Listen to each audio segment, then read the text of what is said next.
Bismillahirrahmanirrahim. Assalamualaikum warahmatullahi wabarakatuh. Alhamdulillahirabbil alamin wa bihi nasta'inu ala umuri dunya waddin. Wassalatu wassalamu ala asyrafil anbiya'i wal mursalin wa ala alihi wa sahbihi ajma'in. Amma ba'd.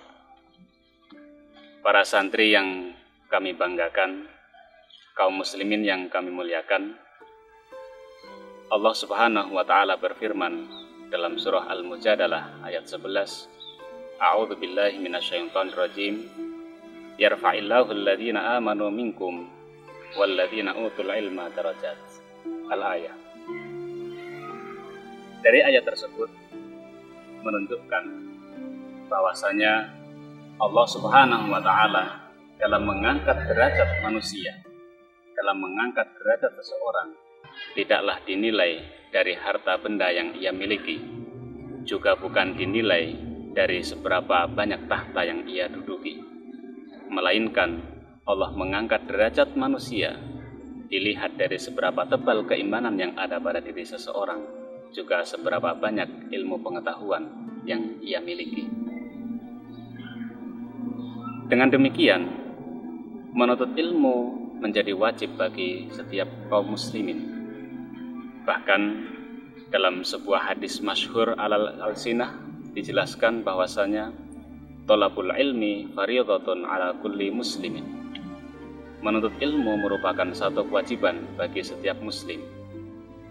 Di sini berarti setiap muslim, baik laki-laki maupun perempuan, baik yang besar ataupun yang kecil, anak-anak ataupun orang tua, semuanya wajib hukumnya dalam menuntut ilmu. Menuntut ilmu merupakan satu amalan atau suatu ibadah yang sangat mulia. Ilmu merupakan kunci dari segala amalan-amalan lainnya. Karena dengan ilmu, manusia bisa berbuat apa yang harus ia lakukan.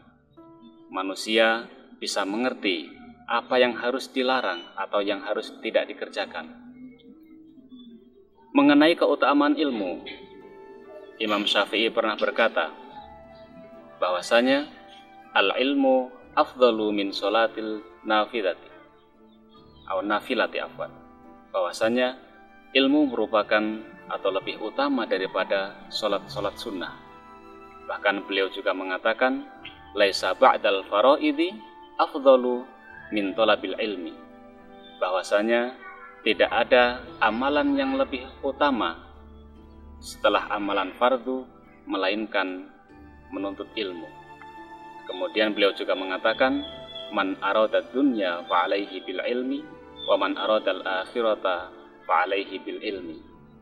Barang siapa yang menginginkan kehidupan dunia maka harus dengan ilmu, dan barang siapa yang menginginkan kehidupan akhirat ia pun juga harus dengan ilmu. Menuntut ilmu atau ilmu ini merupakan satu landasan yang sangat penting. Mengapa demikian? Karena syariat dibangun di atas ilmu. Ilmu tidak akan pernah diberkahi oleh Allah Subhanahu wa taala manakala dalam menuntut ilmu tidak dilandasi dengan niat yang ikhlas, tidak dilandasi dengan niat karena ingin meraih ridha Allah Subhanahu wa taala.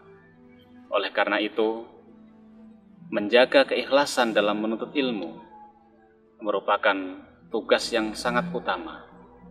Menjaga keikhlasan dalam thalabul ilm merupakan tugas yang sangat berat, agar jangan sampai amalan yang sangat mulia ini menjadi hancur lebur di sisi Allah Subhanahu wa taala.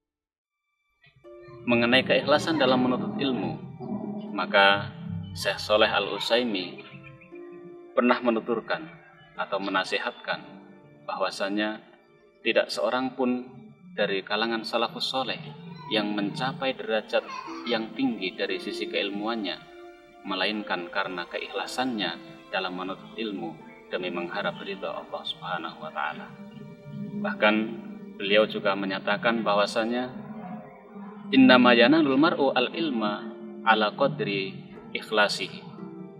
Bahwasanya ilmu pengetahuan yang akan diterima oleh seseorang ini tergantung seberapa besar keikhlasannya dalam menuntut ilmu. Namun demikian, yang menjadi pertanyaan adalah, lantas bagaimana batasan seseorang bisa dikatakan ikhlas dalam menuntut ilmu?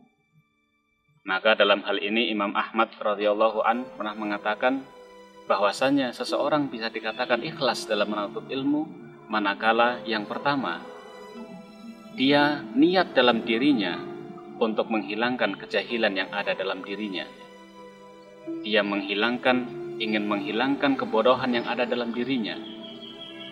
Kemudian yang kedua adalah bahwasanya setelah kejahilan yang ada dalam dirinya ini hilang, maka yang berikutnya adalah ia ingin berusaha menghilangkan kejahilan yang ada pada orang lain. Dua inisial atau dua unsur inilah yang menurut Imam Ahmad bisa dikatakan sebagai acuan ataupun barometer yang bisa dikatakan seseorang ikhlas dalam menuntut ilmu. Oleh karena itu, para santri yang kami banggakan, marilah sama-sama kita jaga keikhlasan kita dalam menuntut ilmu. Sering-seringlah kita perbaiki niat kita agar apa yang kita upayakan selama dalam usaha kita menuntut ilmu, Allah ridhoi usaha kita. Dan ketika Allah sudah ridho dengan usaha kita, maka ingatlah janji Allah bahwasanya man salaka tariqan yaltamisu fihi ilman sahalallahu lahu tariqan ilal jannah. Barang siapa yang dia menempuh perjalanan untuk menuntut ilmu, maka Allah akan mudahkan jalannya menuju surga. Mudah-mudahan dengan taklim yang singkat ini bisa menjadikan wawasan bagi kita bertambah, dan mudah-mudahan kita semuanya bisa memperbaiki niat kita dalam menuntut ilmu sehingga kita mampu ikhlas ataupun ingin mencari ridha Allah Subhanahu wa taala di setiap langkah kita dalam menuntut ilmu. Terima kasih. Billahi taufiq wal hidayah. Wassalamualaikum warahmatullahi wabarakatuh.